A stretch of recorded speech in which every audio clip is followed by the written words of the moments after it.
The primary election is over, and it seems a write-in campaign can work. Plus, another school district is in a financial emergency, and a famous auction house is appraising Detroit's art. Stay tuned. My Week starts right now.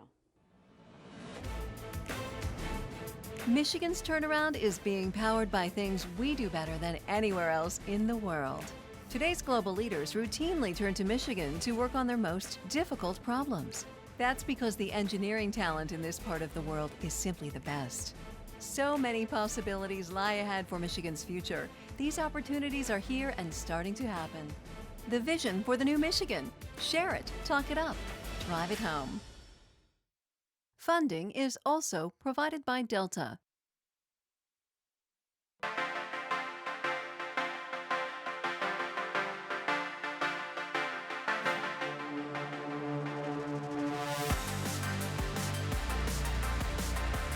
Good evening, and thanks so much for joining us for My Week. I'm Christy McDonald. The Detroit mayor's race wasn't the only decision for voters on Tuesday. Several school districts had bond proposals on the ballot, and we'll discuss those results in just a bit. But first tonight, the primary election is over. The field of Detroit mayoral candidates is now just two: Mike Duggan and Benny Napoleon. So what will the next 3 months mean for each candidate? What do they need to do to win in November? And that is where we start tonight with our My Week contributors and the editorial page editors of the Detroit News and the Detroit Free Press, Nolan Finley and Stephen Henderson. Gentlemen, it's always good to see you, but especially after a primary night. And just when I thought I've seen everything in Detroit politics, wow, that was an interesting surprise. Yeah, I don't think we've ever seen anything like it in Detroit politics or politics anywhere. Write-in candidate to not only, he only needed to get on the ballot. He accomplished that and then some. He got almost half the vote. I think it's just an incredible feat, considering that people had to go in and remember what to do, how to spell his name, fill in the circle. It was just unbelievable. And I thought we were thinking that we were going to be waiting for days for these results too. Yeah, well, hang on. We might have if the results had been less clear. You know, you had 44,000 people write his name in spelled correctly and fill in a circle, so there wasn't anything to argue about. And even if you took the rest of the 5,000 that spelled it differently, if you took it out, he still crushed.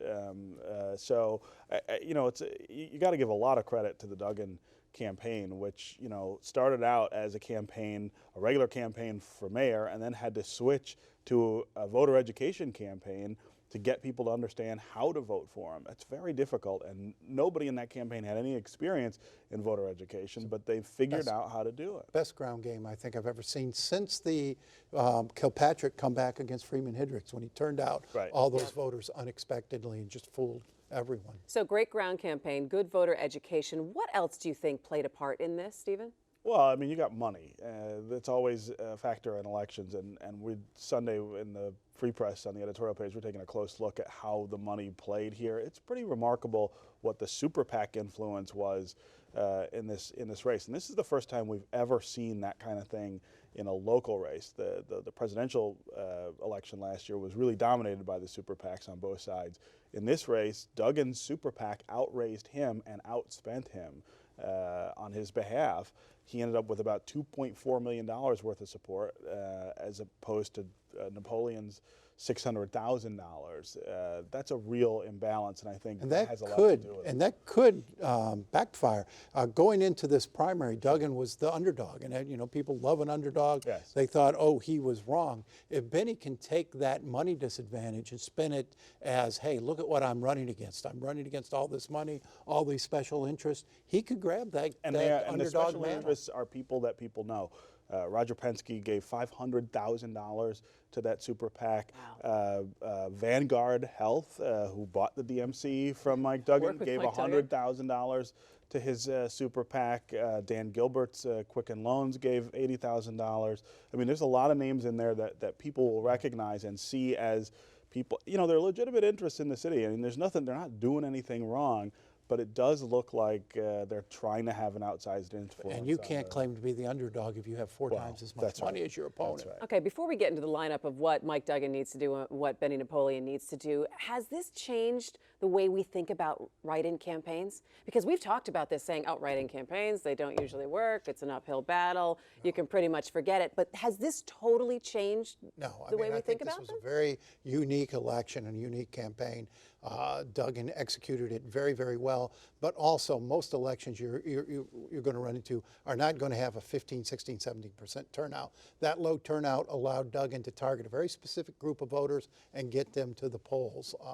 You start getting normal turnouts of 40, 50, 60%, and a write-in campaign is going to be much, much harder. Do you agree with that? Yeah, I think you had sort of a witch's brew here of circumstances that made it possible for Mike Duggan to do this. I mean, you had such a weak field otherwise, and really only one other choice that I think that change vote in Detroit, which I think is the core of the electorate now, would even have considered. I mean, those voters were not looking at Tom Barrow or Crystal Crittenden or Sigmund Shepkowski or whoever. They were only looking at Benny Napoleon and Mike Duggan, and Benny, I think, did himself a disservice by not appealing to those voters at all. There's nothing he said that would have captured their interest.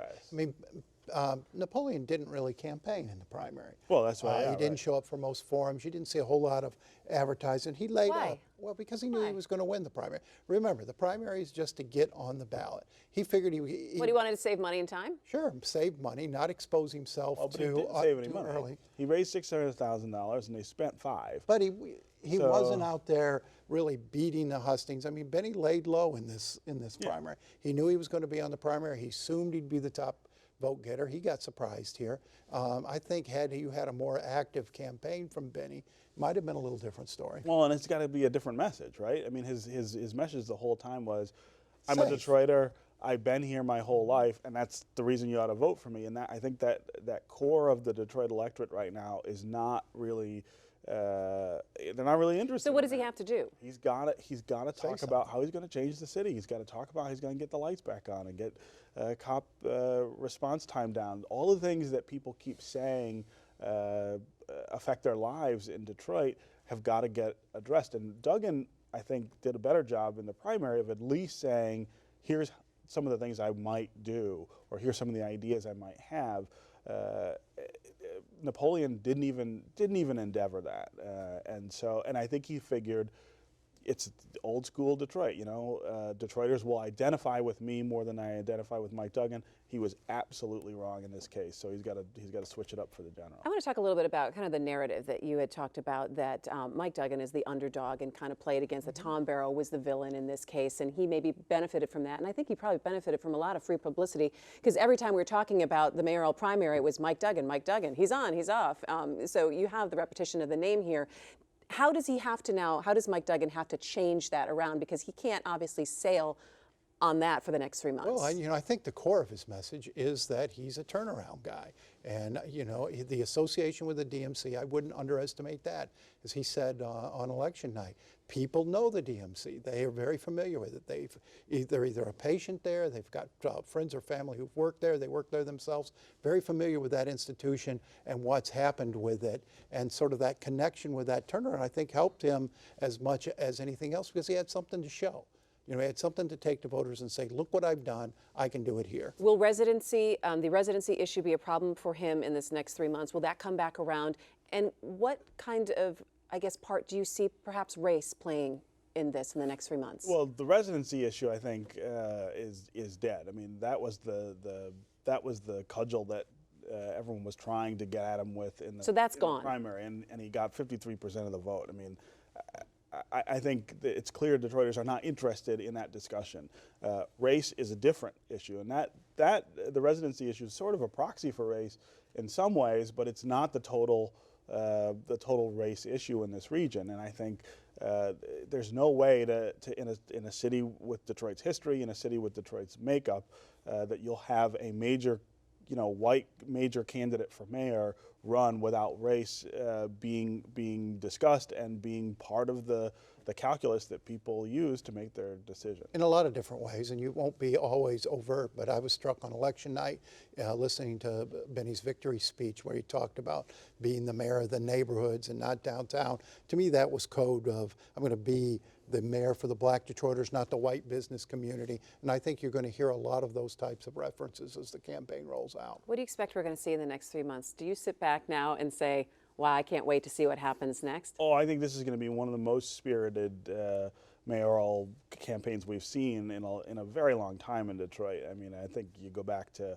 1993 when Dennis Archer and Sharon McPhail really just duked it out to the end. I think we could see something like that this time. I don't expect that Mike Duggan will have the kind of ease of victory in the fall that he did in the primary. It's going to be closer, and I'm not sure we're going to know the day before Election Day who's going to win. What do you think? What do you anticipate seeing? The day after Election Day, after all of this heated campaign and all of this excitement, whoever wins the mayor is going to be told, okay, take a seat for a year or so. We don't have much for you to do. That's going to be, it'll be interesting to see how folks react to that. Meet Kevyn Orr. He's working just down the hall from you. And speaking of, the words lazy, dumb, happy, and rich meant a bit of damage control for emergency manager Kevyn Orr's office following a Wall Street Journal article. And the famous auction house Christie's is back appraising art in the DIA. Does it mean it's headed for the auction block? Let's first address some of the words that Kevyn Orr said this week. He didn't say fat. He didn't say fat, dumb, and lazy. Say fat. I thought he did. Did he? I don't know. No, he didn't. Well, you know, his choice of words probably unfortunate and allowed him to become unnecessarily a flashpoint and a distraction. But what he's saying, you know, it's hard to argue with. Detroit certainly was negligent in dealing with its problems. It was in denial. It could have acted a long time ago to get ahead of many of these problems. A very excellent blog on the debtnews.com site by Bill Johnson, who details the many times over the years they tried to do pension reform that would have headed out this crisis, and either council, the unions, or the mayor killed that. And then they're sitting there, oh gosh, what happened to us? I think the point Kevyn Orr is trying to make is you didn't take care of your business, and now I've got to come in and I have to do it. I think it's interesting. Kevyn Orr gave an interview, I think it was to Reuters, and they asked him about his political aspirations, and he said zero. And after what he's been doing in Detroit, like -0. Yeah, well, I mean, this is a classic sort of mistake by somebody who's not used to being in the public eye. All of a sudden, Kevyn Orr is sitting in front of editorial boards in New York and in Detroit talking about things that normally he would be behind closed doors, you know, as a lawyer trying to figure out how to get those things, and people make mistakes. A couple things about this were interesting to me. One is that he said that same thing in response to a question that I asked him during his first visit to the Free Press editorial board back in the spring, and I said, how do you think Detroit got to this point? And he said, you know, it seems to me that people here were pretty rich and happy and lazy for a long time and didn't see the change that needed to be done to get to stay competitive.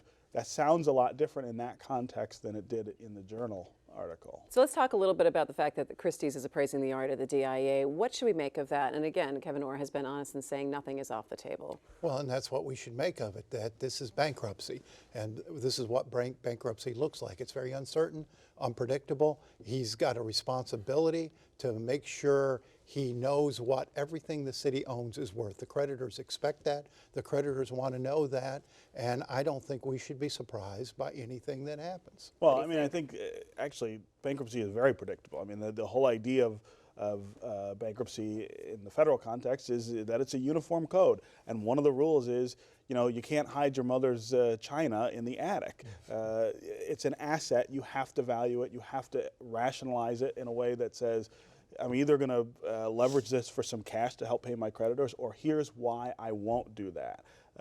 Now, is Kevyn Orr going to go into court and make the argument that, look, this is something that's off the table and that we won't we won't get cash out of? I think that would be a very hard thing. Under Chapter 9, the court can't make a city dispose of its assets, but it certainly can reject a plan that the court feels is hiding assets or not using the assets the way they should. Totally forthcoming. And the flip side of that, though, is does Steve Rhodes, who's you know, the bankruptcy judge, but who lives here, does he want to be the federal judge who sold the Van Goghs out of the DIA? I mean, I think people underestimate the value that judges place on, you know, I mean, their lives, and he's part of this community too. That will also play some role here. All right, well, let's move on a little bit before we leave the topic and talking about Detroit. Detroit Police Chief James Craig has some big changes in the works. He plans to reassign more officers to field duty, launch a task force to curb carjackings, and is looking into starting a gang intelligence unit. And the goal would be obviously putting more cops on the streets. And when they disbanded the gang task force, that was a big deal, especially for a lot of kids who spoke out at these police commission meetings, which I thought was very interesting, that he's looking to bring some kind of task force back there. I've heard estimates that gangs are responsible for anywhere from 50 to 60% of the murders in Detroit. And we've got a nation-leading murder rate here. I don't see how you ignore gangs. And you know, it was a mistake to disband, but this is why they brought this guy in. I mean, this guy is a man of action. You look, he's been on the job a couple weeks. He didn't even pretend, oh, I'm going to take 6 months and study. He's moving in. He's shaking up the command ranks big time. A lot going on behind the scenes there in terms of moving ineffective commanders out. I think that'll do a lot to help morale down the ranks. This guy, in a very short order, is going to remake that police department. You know, and I would expect that he would come in and start moving quickly. I don't think you take a job like this in Detroit and say, I'm going to sit back and study it, that you would have to know going in exactly what you're dealing with. Well, he doesn't have a lot of time, and there's no patience on the part of Detroiters. You know, I mean, the crime is the single worst issue that city government handles right now in Detroit, and the reason we're paying this guy $225,000, which everyone's made such a big stink about, is that he's supposed to come in and make a difference, and I think he's really motivated. Are you encouraged by what you've heard so far? I am. I think he's got a plan. I'm much more encouraged, in fact, by the fact that he's brought CompStat back to the police department. I mean, this computer-based, not just way of tracking crime, but also of deploying the department's resources. That's the key part of the management. Data-driven policing. Yeah. I mean, it really is. We have never really done forward that in Detroit the way they have in some other cities. So. All right. So, you know, if you are counting, there's just about 3 weeks left before school starts in September. And parents, that means shopping for school supplies and, of course, return to packing lunch is my thing that I hate most of all.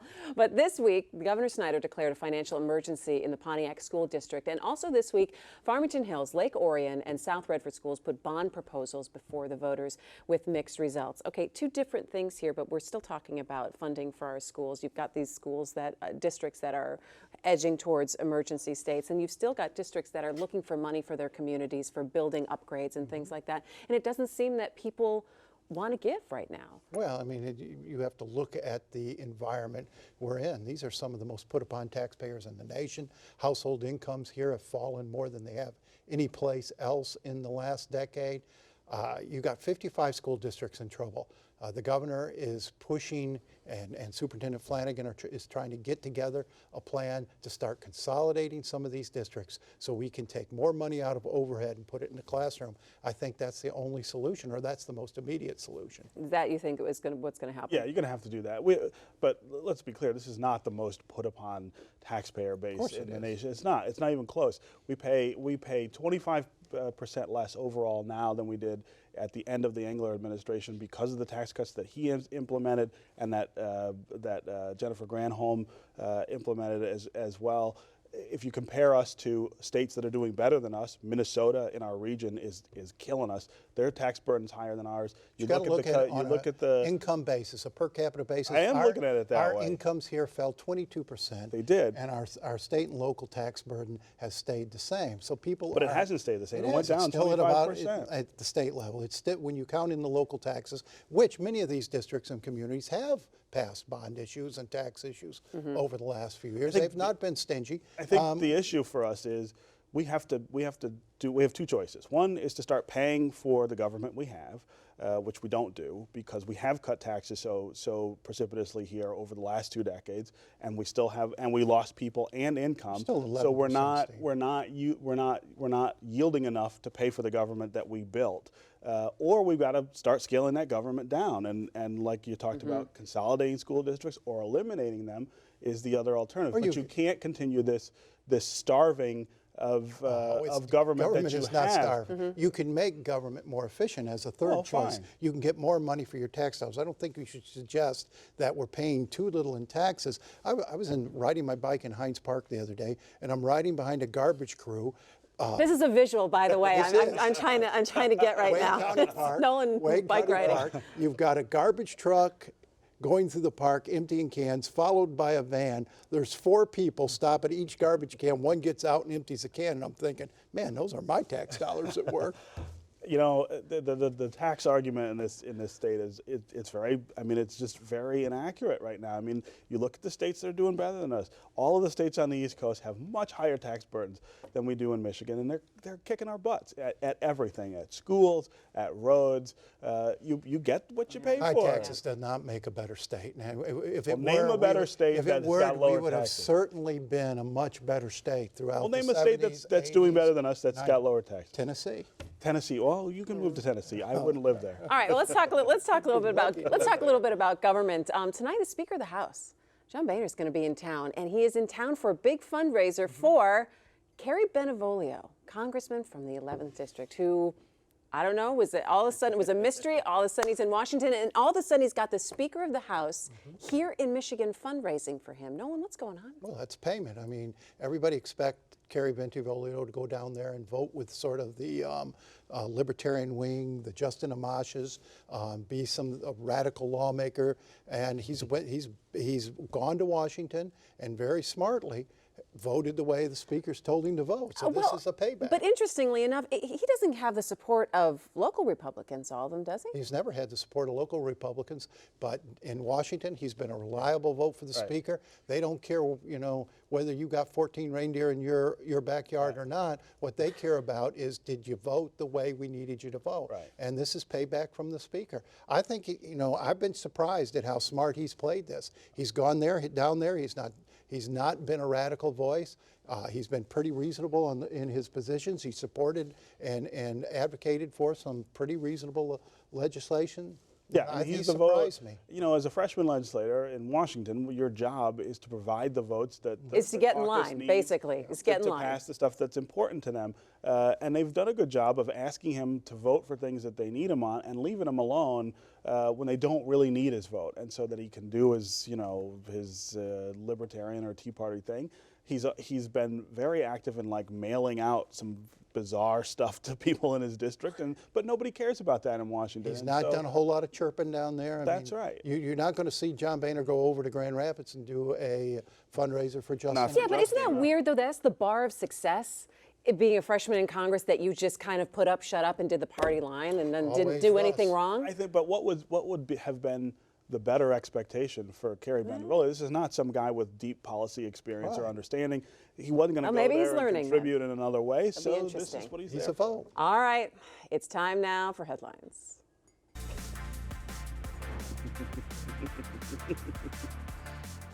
All right, so I saw a quick headline this week that I thought was interesting. A family-friendly restaurant in Texas is now banning children at 7 p.m. So if you are not over the age of 8, you are not allowed to come to the restaurant. They're banning kids under the age of 8 after 7 p.m. at this restaurant. Nolan will be in there every night. And so I wonder when they're going to ban obnoxious cell phone guy from the restaurant, you know, after 7 p.m. Oh, I don't know. Get them all out of Poor there. kids. They just want to eat a nice meal with their parents. Hey, make them some of those fish sticks at home. I'm going to drop my kids over at your house, Nolan. All right, what'd you see?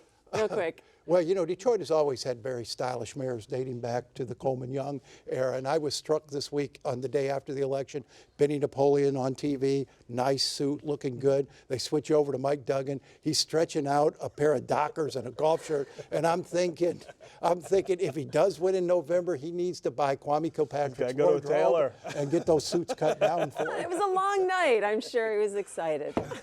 All right, Stephen, what'd you see? My headline is also mayoral. Tom Barrell gave me and Nolan quite a bit of crap a couple weeks ago, and he's been on our backs, but I think the voters spoke loud and clear. I think he got 5,200 votes. 2% Tom. 2% Tom, that's right. You know, that's a 4-time loser now. I'm hoping this is the last encounter we'll have with him. Bring him around one more time. And I am thinking, after what you just said, it will not be the last time right. that you An hear email, right? from Tom Barrell. All right, thanks, gentlemen. And that is going to do us for us here at MiWeek. Remember, like us on Facebook, follow us on Twitter, and you can see any shows that you missed at MiWeek.org. Thanks so much for watching. Come back and see us next Friday for MiWeek. Take care. Have a great weekend.